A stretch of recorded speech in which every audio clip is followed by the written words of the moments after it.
बदलू फिर भी चुप रहा, मानो वह अपने स्मृति पटल पर अतीत के चित्र उतार रहा हो। और तब वह एकदम बोल पड़ा, आओ आओ लल्ला बैठो, बहुत दिनों बाद गांव आए। हाँ, इधर आना नहीं हो सका काका, मैंने चारपाई बैठते हुए उत्तर दिया।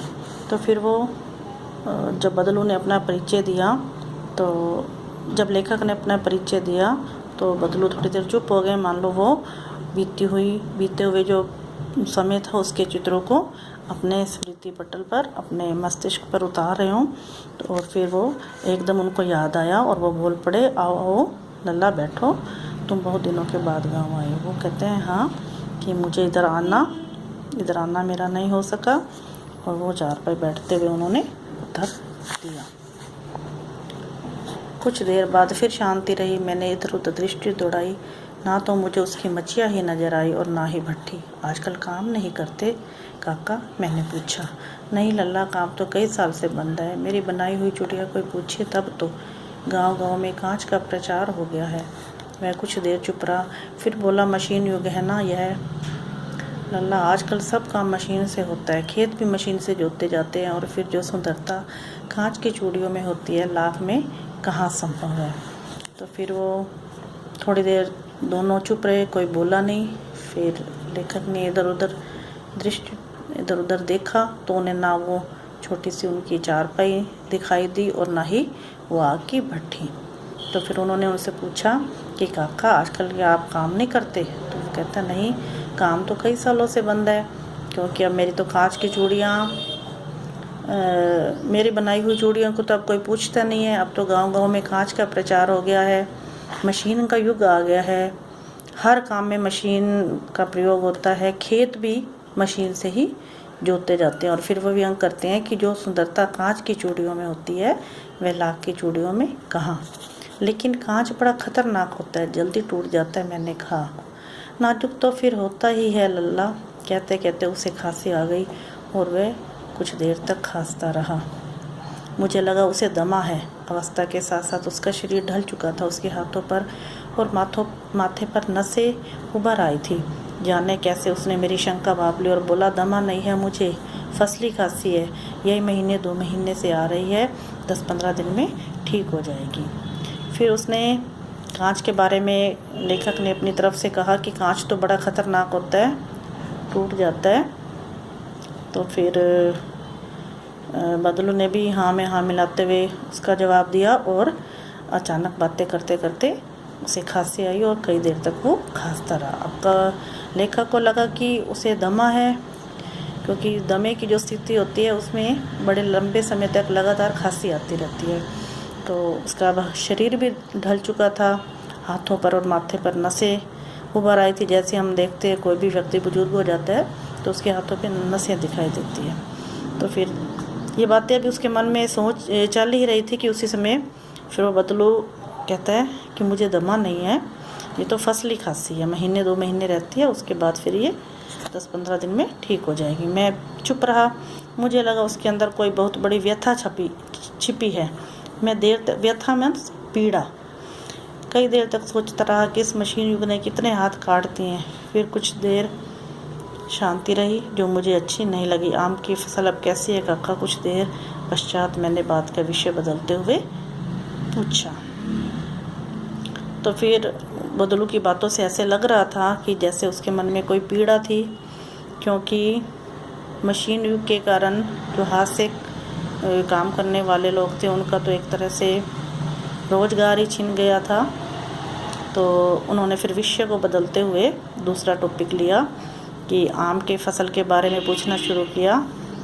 तो उसने कहा, बदलू ने, अच्छी है लल्ला, बहुत अच्छी है, लहक कर उत्तर दिया और अंदर अपनी बेटी को आवाज़ दी, अरे रज्जो लल्ला के लिए आम तो ले आ। फिर मेरी ओर मुखातिब होकर बोला, माफ़ करना लल्ला, तुम्हें आम खिलाना भूल गया था। नहीं नहीं काका, आम तो इस साल बहुत खाया। वाह वाह, बिना आम खिलाए कैसे जाने दूंगा तुमको। फिर वो अपनी बेटी को आम के लिए आवाज़ लगाते हैं कि इसको आम खिलाओ, लेकिन वो कहता है कि नहीं, मैंने तो आम बहुत खाए हैं। लेकिन वो उसको ज़बरदस्ती कहते हैं कि नहीं, आम तो खाने पड़ेंगे।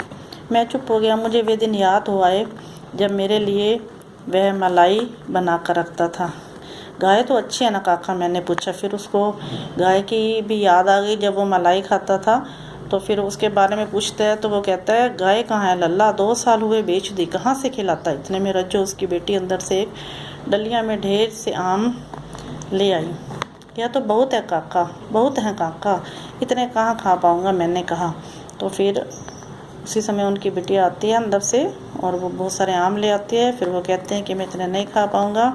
वाह वाह, वह हंस पड़ा।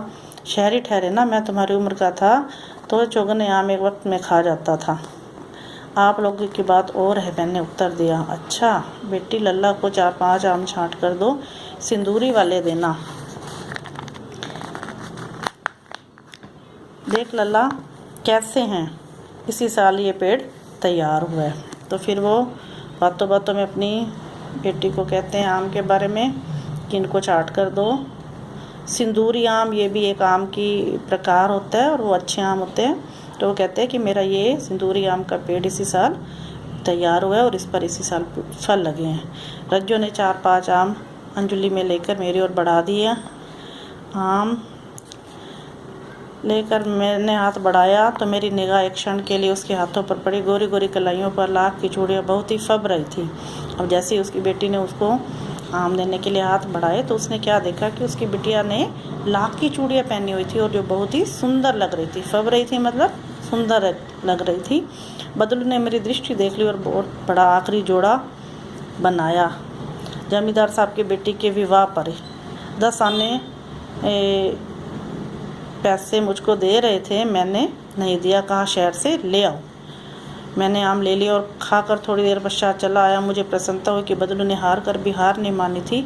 उसका व्यक्तित्व कांच की चूड़ियों जैसा ना था कि आसानी से टूट जाए।